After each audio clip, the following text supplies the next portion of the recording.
د فیسبوک معززو دوستانو سلامونه او احترامات مې ومنئ. الله دې وکړي چې صحتمند وئ.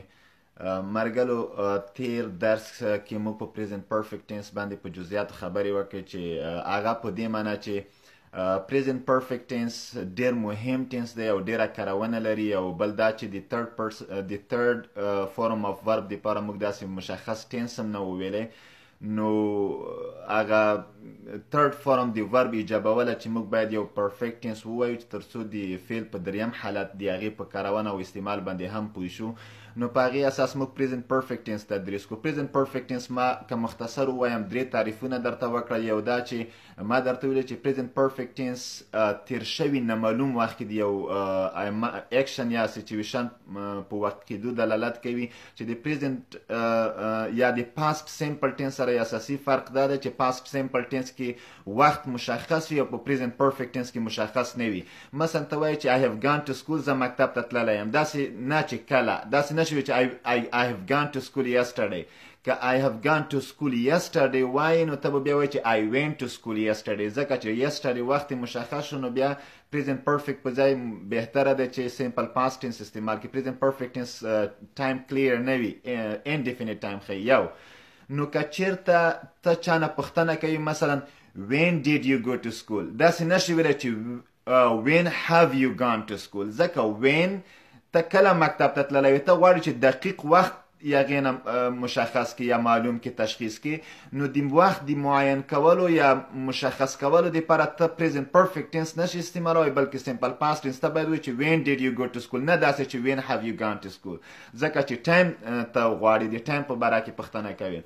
او دویم تعریف مو د پریزنت پرفیکټ ټینس دا وکړو چې ساینس او فار سره دغه ټینس یو داسې اکشن یا سچویشن ښیي چې started in the past، په تیر شوي وخت کې شروع شوی وي، او continues to present، تر اوسه پورې جریان ولري، or might jump to future، ممکن تر آینده پورې هم لاړ شي. کله چې ساینس فار استعمال شي دا معنی چې یو عمل یا یو حالت په تیر وخت کې شروع شوی، تر اوس پریزنت پورې جریان لري، ممکن آینده ته هم دوام وکړي. مثلا I have been a teacher for 10 years، I have been a teacher for 10 years، یعنی 10 کلونو راهیسې زه استاد یم، یعنی 10 کاله کېږي زه استاد یم. دا په دې معنی چې زما استادي 10 کاله مخکې شروع شوي، یعنی اوس هم استاد یم، ممکن یو څو کاله وروسته هم وروسته د فعلا یا د حال زمانې نه یعنی آینده مستقبل ته ممکن د زما حالت دوام وکړي. نو په دې اساس پریزنت پرفیکټ ټینس د ساینس اف فار سره داسې اکشن سچویشن ښیي چې په تیر شوي وخت کې شروع شوی وي، تر حال پورې جریان ولري، ممکن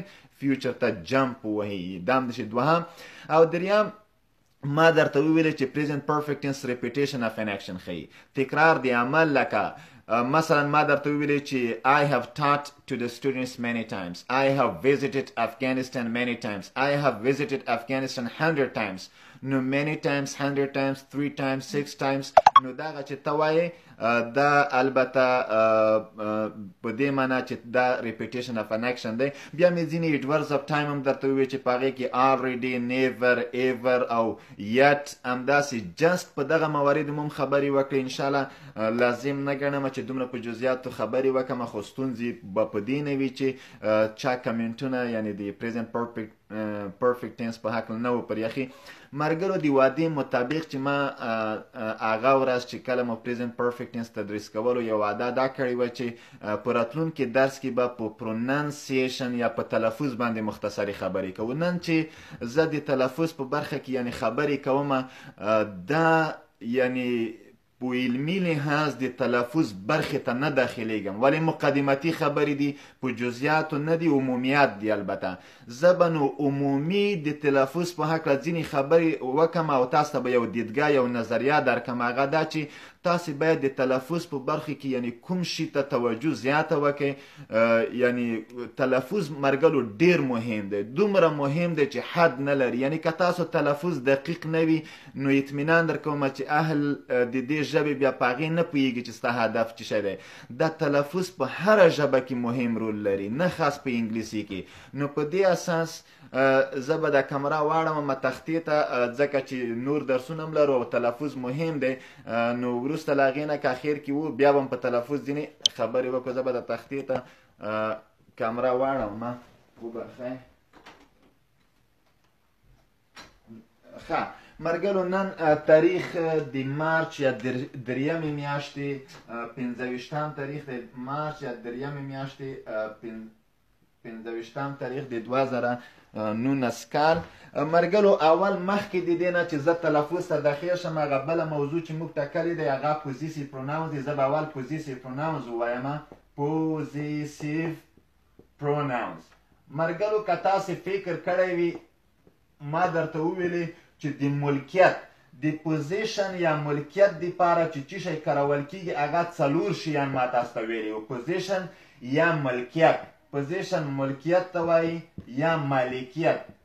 ملکیت د حقوقو له نګاه نه د دواړه کلمې فرق لري. استفاده استعمال د مالکیت او ملکیت فرق لري خو پوزیشن د هم مالکیت دپاره هم د ملکیت دپاره کارول کیږي. ما تاسو ته ویلي چې کله موږ پوزیشن یا ملکیت ښیو نو دا په 4 شیانو موږ ملکیت ښودای شو. یو ما درته ویلي چې پوزیسیو پروناونز به استفاده کوئ چې نن یې وایو.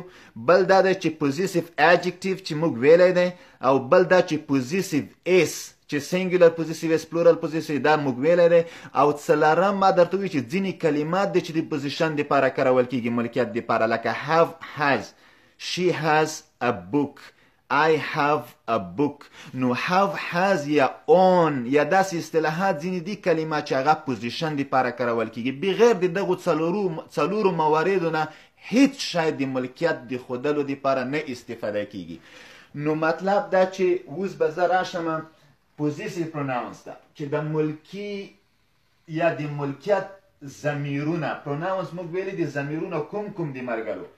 ملکیت ضمیرونه د آی په ځای ماین دی. ماین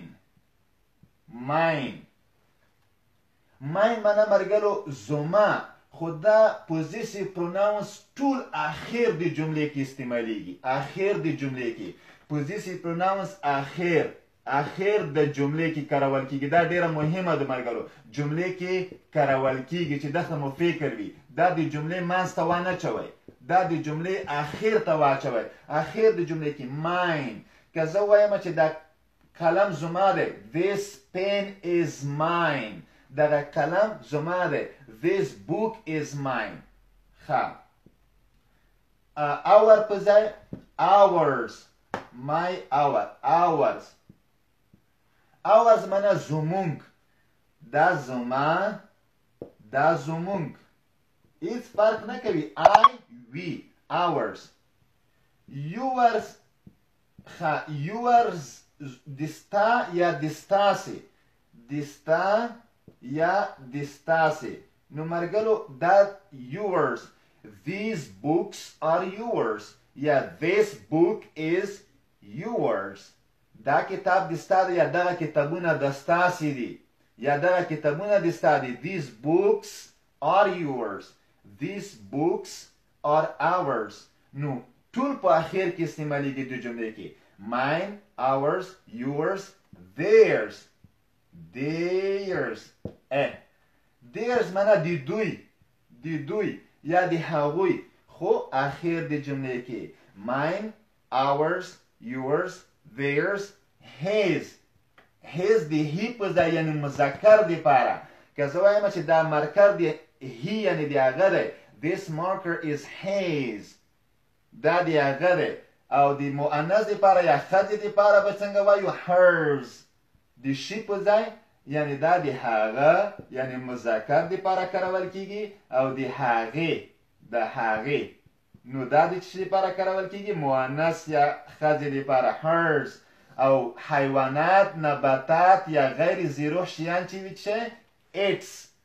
د هغه خو غیر زیروح حیوانات ما درته وویلې چې حیواناتو دپاره it کارول کیږي یا نباتاتو دپاره کارول کیږي یا غیر زیروح چې سا ونه لري.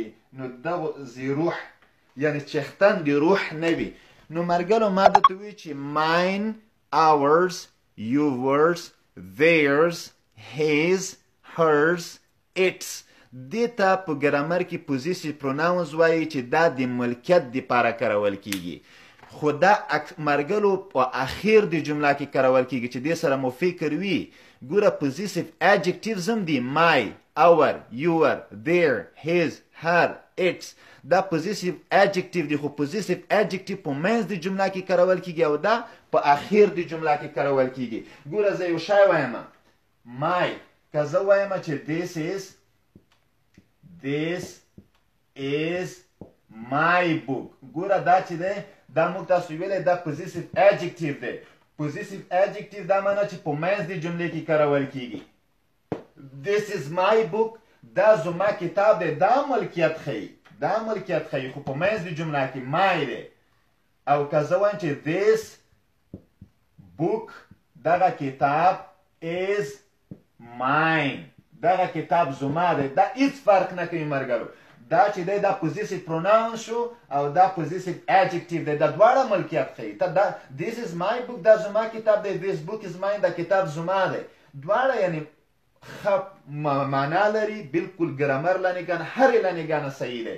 خو ته this is my book دا په منځ د جملې کې پوزیسیو adjective استعمالوي او this book is mine او د پوزیسیو پروناون به په اخر د جملې کې استعمالوي.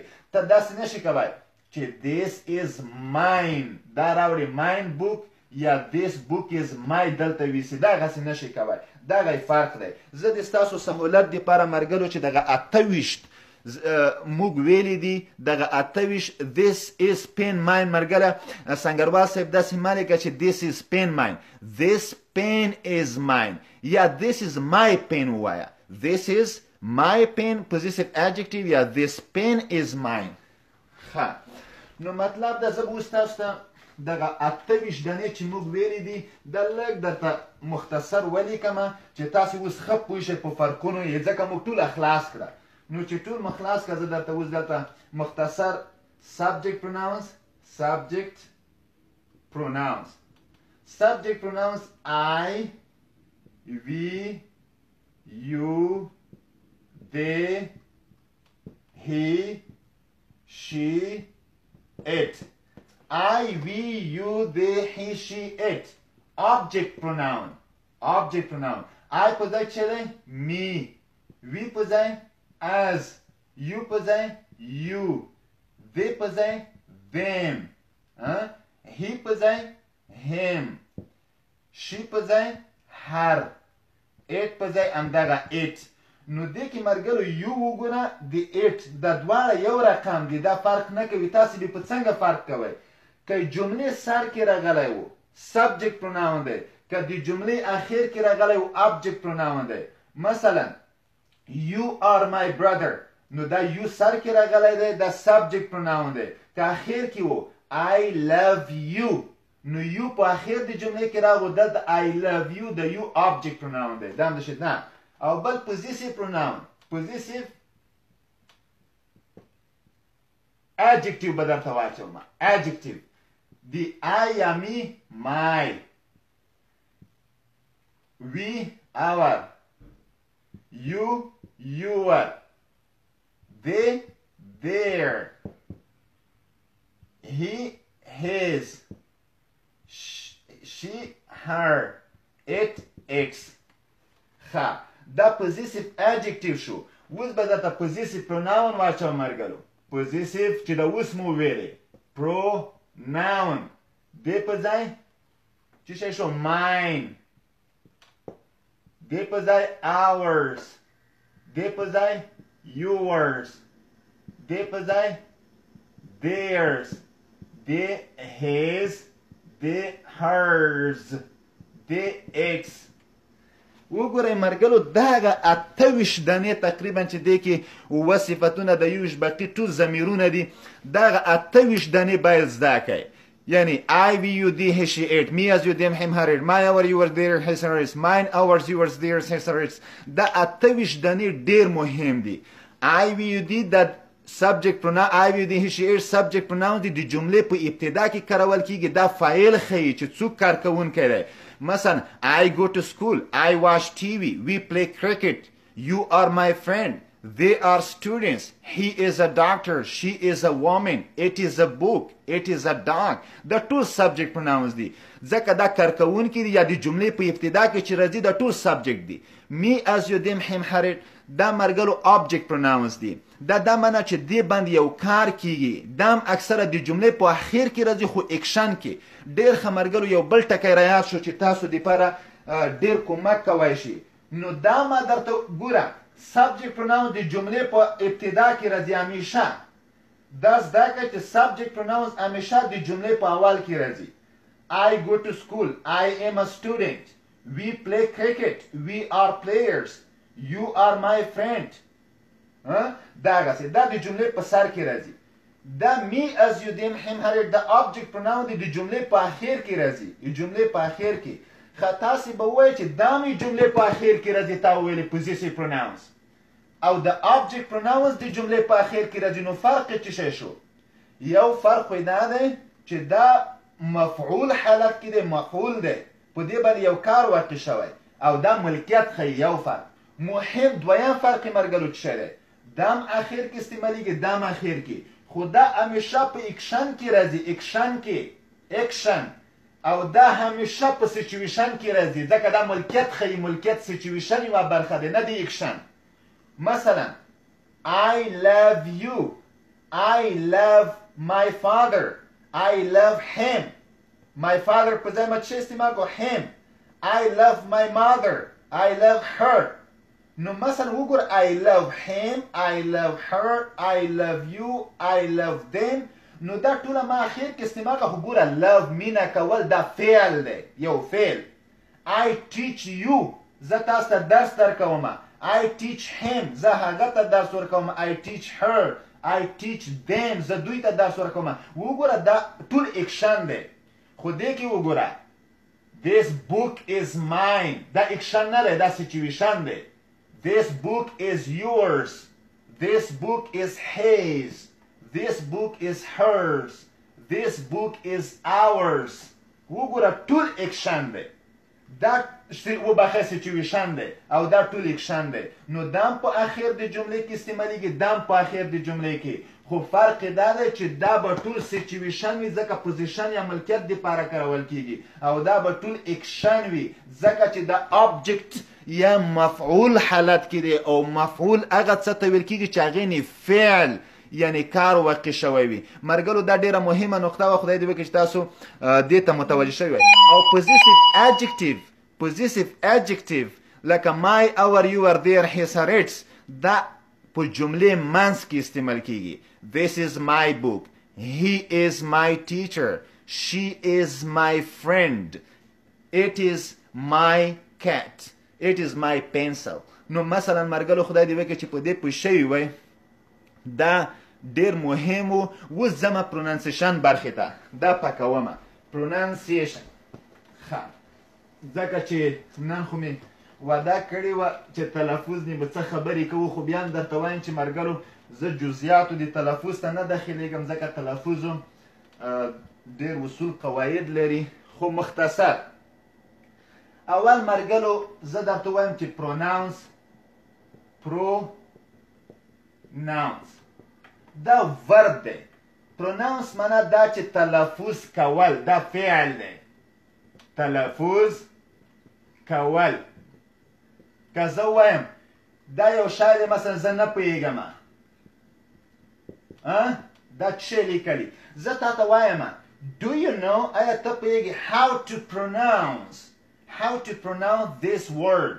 آیا ته پوهېږې چې دا کلمه څنګه تلفظ کړي. do you know how to pronounce it.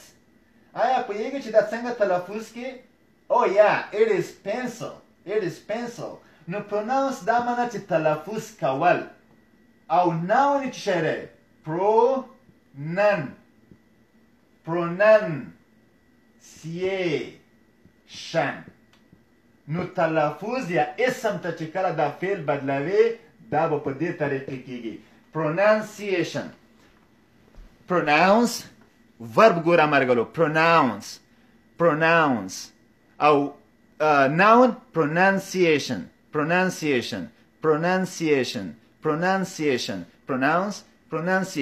ښه نو مرګلو تلفظ په برخه کې ما چې کومه موضوع ټاکلې دی هغې ته ما سټریس ټاکلی دی. سټریس. نو کله چې تلفظ برخه کې ما کومه موضوع ټاکلې هغه سټریس دی. مرګلو سټریس ډپریشن ته هم وایي تشویش. څه شی تشویش؟ دغه تشویش ته هم سټریس وایي. خو دلته فشار، ځکه تشویش هغه څوک کوي چې هغې باندې فشار وي. خو دلته چې کله موږ په تلفظ کې سټریس استعمالوو دا معنی چې کوم ځای باندې فشار راوړي، چې دې ته تقریبا انټونیشن هم وایي. انټونیشن دغه انټونیشن، دغه سټریس یا فشار په یو شي باندې راوړه.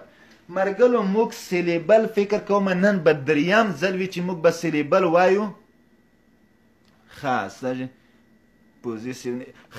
نو مرګلو نن به دریم ځل وي چې زه به دغه باندې خبرې کوم سیلیبل. خو نن بیا سیلیبل باندې مختصرې خبرې کوم ځکه تلفظ سره هم اړخ لګوي. سیلیبل ما درته ویلي چې سیلیبل هغه موج ته ویل کېږي. موج چې د خولې نه راوځي یو. دویم هر سیلیبل باید حداقل یو واویل ولري. سیلیبل خپله وګوره 3 سیلیبله دی، هر یو کې واویل شته. سیمې واویل که دا نه وي هېڅ سیلیبل نه تشکیلیږي. مثلا مرګلو که زه ولیکمه چې پین څو سیلیبله مې خولې نه راوته. پین یو سیلیبل. یو سیلیبل مې خولې، دا نو اسم دی. دا اسم څو سیلیبل دی؟ یو سیلیبل. نو دغه ته وایو 1 syllable noun. یا از د ناون نه تېر شه، کېدای شي صفت یو بل شوي. دا 1 syllable word دی. 1 syllable word کلمې ته وایي مرګلو. کلمه، دا کلمه یعنی پین چې دی دا 1 syllable word دی. دا یو سیلیبله دی. که زه ووایم مثلا یو شی ووایم کارپیټ، دا څو سیلیبل دی مرګلو؟ 2. کارپیټ. وګوره 1 2 هر یو باید حداقل یو واویل ولري. دې کې یو واویل شته، دې کې یو واویل شته. که نه وي بیا هېڅ معنا نه لري، نه سیلیبل نه تشکیلیږي. کارپیټ وګوره څو سیلیبله دی؟ 2 سیلیبله. نو زه دې ته وایم چې دا 2 syllables دی. څه دی؟ 2 syllables. دا 2 syllable word دی.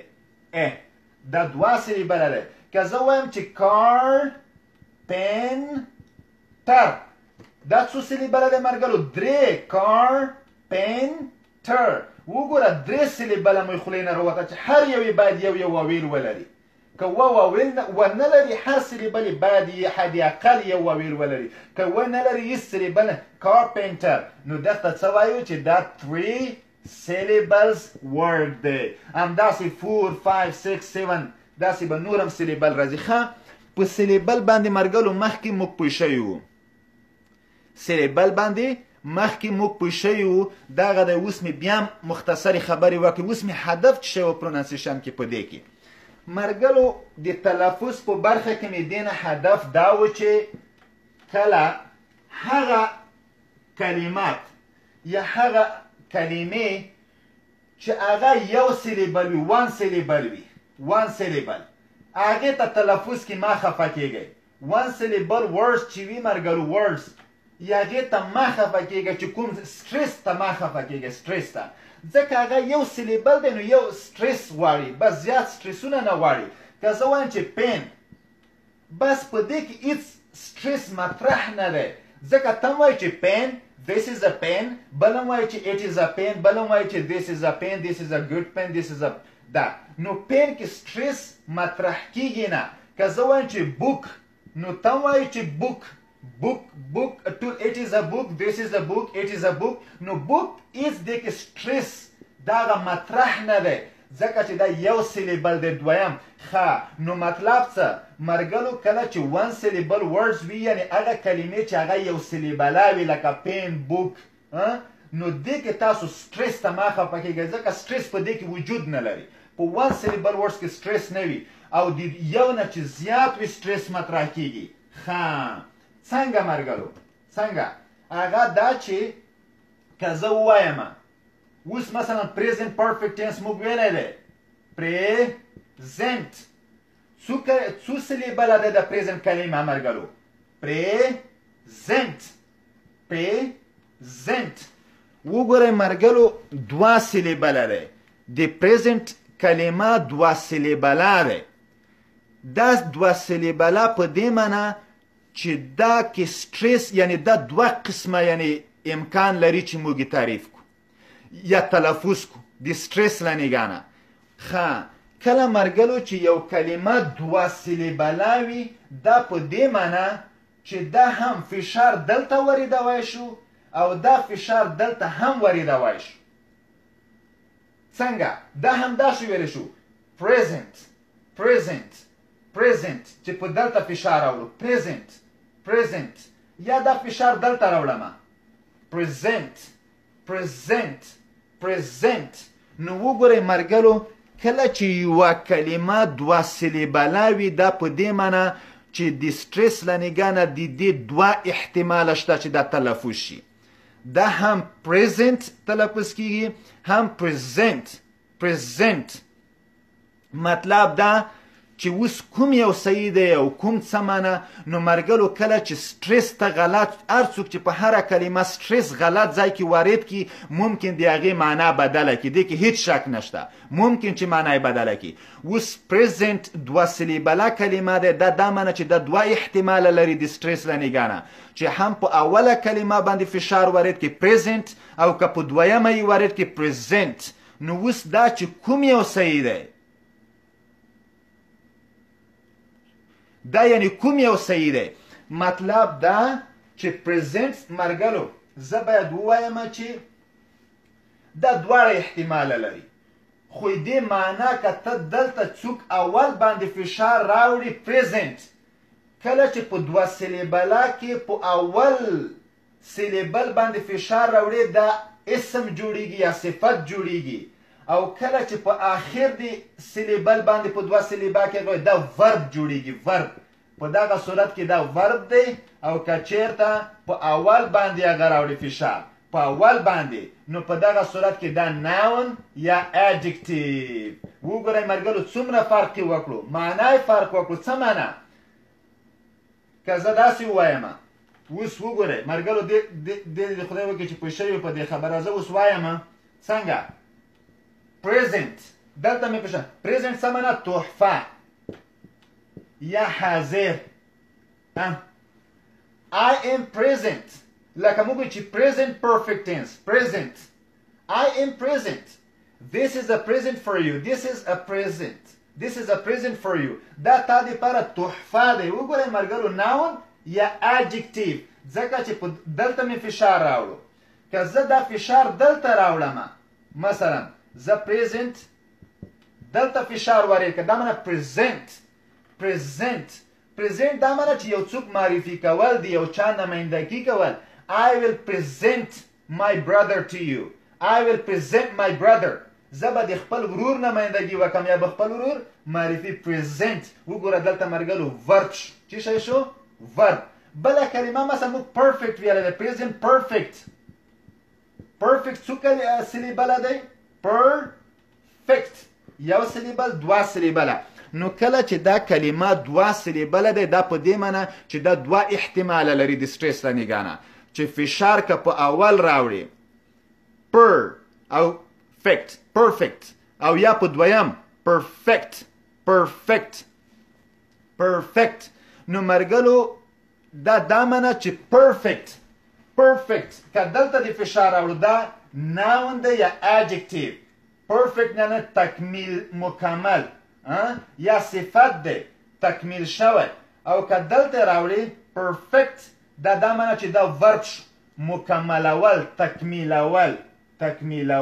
وګورئ مرګلو دلته فرق وکړو perfect. This مثلا your homework is perfect. تا کورنۍ وظیفه کاملا دقیقه دی یعنی صحیح دی. You should perfect your homework. ته دې باید کورنۍ وظیفه مکمله کړي. مثلا یو بله کلمه مرګلو درته ووایم یعنی مطلب ته دلته دوه احتماله شته. که زه وایم چې ریکارډ کول که زه وایم چې ریکارډ ما په اول باندې فشار راوړو دا معنی چې دا اسم دی. ریکارډ معنی چې یو شی ریکارډ ساتي یو مثلا ډاکیومنټس دی اسناد دی هغې you should keep the record of your documents. record I don't have the record of my documents. record دا معنی چې ریکارډ یاداشت یې وساتي. که زه ووایم د فشار دا noun دا چې دلته ما فشار وارد کو دا ناون شو. که زه په دویم باندې دلته وارد کما ریکارډ دا معنی چې ریکارډ کول دا ورب شو. You should record a video. You should record a video. نو وګورئ دلته record دلته record. یو بله کلمه مهمه مرګو. که زه وایم چې desert desert دلته ما فشار وارد کو دا desert معنی دښته یا بیابان desert. ځکه چې ما په اول کې فشار په دوه سلیبله وارد کړي دا معنی چې دا ناون دی یا adjective دی. که زه دلته وارد کما desert معنی پریښودل، ترکول، پریښودل، تنها پریښودل. لکه یو دښته کې مثلا که زه وایم desert دښته desert پریښودل، زه تا ته وایم چې زه به تا په دښته کې پرېږدم. I will desert you in a desert. I will desert you in a desert. وګورئ مرګرو عیني کلمه دی ولی د سټریس له نګاه نه د دې معنا بدلېږي. I will desert you in a desert. I will desert you in a desert. I will desert you in a desert. نو مطلب دا زه به تا په دښته کې پرېږدم. نو امدا یعنی مطلب دا کله چې دوه سلیبله لري دا معنی چې د دې دوه احتماله د تلفظ دي. یو احتمال د تلفظ دا دی چې ته د سټریس په اوله کلمه وارد کې اول سلیبل باندې یا په دویم سلیبل. که اول په دوه ګوره مرګرو په دوه سلیبله کلماتو کې کله چې سټریس په اول سلیبل وارد شي دا ناون یا adjective جوړوي. کله چې په دویم وارد شي دا ورب جوړوي. خدای دې وکړي په دې ټکي پوه شوي وای. پښتو کې هم همداسې دي مرګلو. زه تاسو پښتو کې یو مثال درکړم تاسو بیا کیدای شي ښه پرې پوه شئ دغه له نګاه نه. مثلا که زه ووایم چې دغسې مثلا پیکاپ هی دا دوه کلمه دي. پیکاپ هی که زه وایم چې پکه څه شی پکه ما دلته هغه وکړه زه پکه لرم پکه. دلته ما فشار وارد کو پکه یعنی فینه پکې ته وایي چې هغه بد پکې زه پکه لرم. که زه دلته وایم که زه د امدا چې ما دغه سټریس دلته وارد کړو که زه دلته وارد کړم پکه دا معنی چې فلانه ښځه پکه دی. پکه دا معنی چې بالډ یعنی ویښته نه لري پکه. یا موږ چې وایو پکه دا د له بله سپکه پکه. اینې په لیکنه کې هیڅ فرق نشته. د سټریس مې دلته وارد کو یو معنی د سټریس مې دلته وارد کو د بله معنی وکړه پکه زه پکه لرم. زه ګرمي کې وړي دپاره پکه اخلم. دا ښځه پکه دی. نو دا وګورئ مرګلو دا یو معنا لري. دا هیڅ لیکلو کې فرق نه کوي ولې د سټریس له نګاه نه فرق کوي. بل مثال زه تاسو ته وایم. بل دا که زه وایم چې می مړې یا د لکۍ دا زه وایم چې که دلته فشار وارد کړم دلته ښه دا موږ وایو چې مړی مړی معنا دا چې ډوډۍ یا مړی دا معنا چې خانزه موږ ورته وایو چې یوه خانزه یوه خوله مړی. زه مړی خورم د فشار مې دلته وارد کړو مړی یعنی ډوډۍ یا هغه خانزه خوله چې نه پوهېږم چې څنګه ورته هغه خانزه موږ ورته وایو. که ته دغه فشار همدغه فشار دلته وارد کړي مړی وګوره مړی یو شي ته وایي مړی بل شي ته وایي. همدا کلمه د لیکنه کې فرق نه کوي ولې دلته چې فشار مې دلته وارد کړو مړی او دلته مړی. که ته وایي چې زه مړی خورم خو صحیح دی. که ته وایي چې زه مړی خورم مړی وګوره فشار د غلط ځای وارد کړو غلط مفهوم یې ورسولو غلط مفهوم رسوي. زه مړی خورم زه مړی خورم. هیڅ په لیکنه کې مرګلو فرق نه کوي ولې سټریس د جملې یا د یوې کلمې د تغییر باعث کیږي. مثلا یو بله کلمه تاسو ته مثلا که زه وایم چې لرې زموږ کور د دې ځای نه لرې دی. زه د سټریس دلته وارد کړم لرې دی. که زه د سټریس لرې معنا فاصله یې زیاته دی.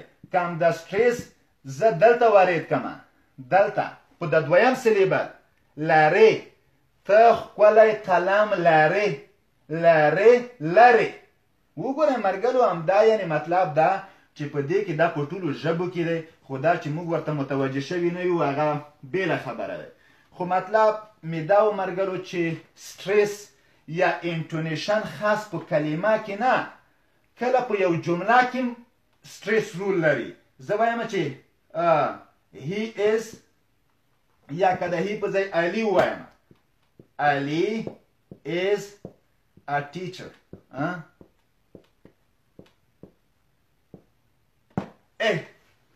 مرګلو جملې کې هم سټریس رول لري زه تاسو ته وایم چې علي is a teacher ما اخر کې څه شی اچولی دی کوېشن مارک دا معنی چې سوالیا دی دا خو سوالیا نه دی جمله مثبته دی علي is a teacher خو ګورئ مرګلو که زه وایم چې علي is a teacher اخر کې سوالیا وي دا غلطه دی غلطه خو سټریس ته ګوره علي is a teacher یعنی که زه فشار پې راوړم دا سوالیا دی او که فشار پې را نه وړم علي is a teacher دغلته فشار راوړم او که را نه وړم علي is a teacher دا مثبته جمله ده دلته فول دغه پیریډ باید واچوئ شي علي is a teacher نو دغه ځای کې چې زه فشار راوړم وګورم یعنی فشار په اساس مثبته جمله انټراګیټیو یا کوېشن ته بدلیږي دا د سټریس برکت و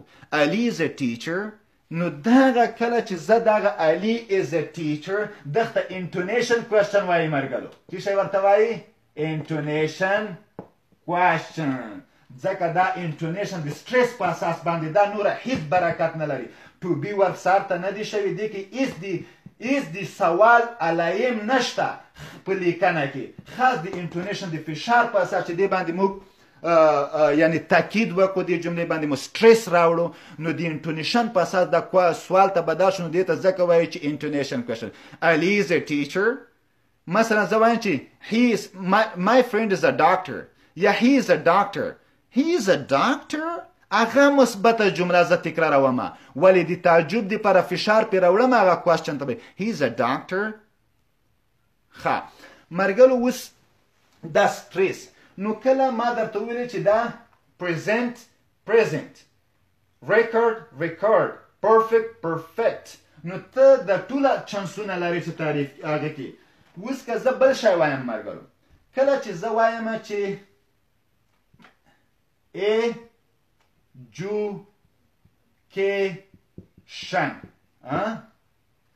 education تعلیم ته وایي مرګلو دا څو سلیبله لري 4 سلیبله کله چې 4 سلیبله لري دا 4 احتماله لري چې هغه شي فشار دلته وارد کړي education یا فشار دلته education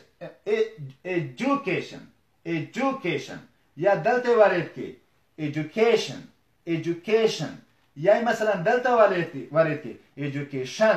education مرګلو کله چې 4 سلیبله لري دا معنی چې دا 4 احتماله لري چې تلفظ شي آیا سټریس په اول سلیبل که سټریس په دویم سلیبل که سټریس په دریم که په څلورم education کوم یو صحیح دی مرګلو education مرګلو اکثره چې کوم اسمونه په شن او یا ختم شوي وي نو تاسو دغه مقبل سلیبل باندې فشار وارد کړئ او داسې هم شته education که دلته ښه نو مطلب دی ما اساسي هدف مرګلو دا و چې تاسو ته وښیم چې کله یو کلمې ته ګورئ چې څومره سلیبله وي دومره احتماله شته هغه احتماله شته مثلا که زه وایم چې کارپینټر دا کله چې زه وایم چې دا 3 سلیبله دی دا معنی چې د سټریس د تلفظ نه نګنه 3 احتماله شته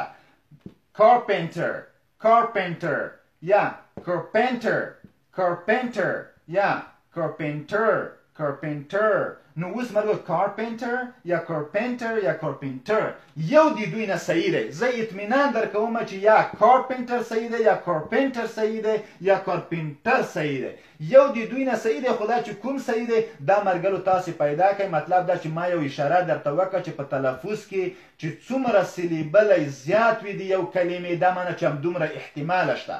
که درې سیلیبله وي دا معنی چې درې قسم ویل کېږي ولی چې کومې صحیح دی هغه تاسې باید پیدا کړئ چې کومې صحیح دی. ښه مثلا زه یو بله کلمه لیکم. که زه وایم چې interesting interesting ښه interesting درې کلمې درې سیلیبله کلمه دی. نو interesting یا interesting یا interesting یعنی درې احتماله لري. خو مثلا ته باید پوه شي چې فشار زه چیرته وارد کړم په اول باندې interesting. This lesson is very interesting. داسې نشي چې this lesson is very interesting. نه یا this lesson is very interesting. نه this lesson is very interesting. مثلا necessary څو سیلیبله دی؟ څلور. دا معنی چې څلور احتماله شته چې دا تلفظ کې necessary. نو کوم یو مو هغه دی؟ آیا داغه که دا؟ نو مرګرو تاسې باید پوه شئ چې انګلیسي کې اکثره په ابتدا باندې فشار راځي. This is very necessary. نو مرګلو تاسو په دې باندې necessary نو تاسو کولی شئ چې په اول باندې فشار راوړئ. مثلا زه وایم چې د هر چا دپاره ضرور دی چې انګلیسي It's very necessary for everyone to learn English. It's very necessary. نو زه به داسې necessary در حالی کې چې استادانو It's very necessary نه necessary. نو تاسې مرګلي باید پوه شئ چې فشار چیرته وارد کی. یو د فشار یا سټریس یا انټونیشن دپاره ډیر مهم دی چې تاسې هغه سیلیبل چې په کوم باندې د ګرامر له نګاه نه واقعي یعنی فشار راځي هغه باید تاسې زده کړئ چې مرګلو چې یعنی چیرته فشار واردېږي.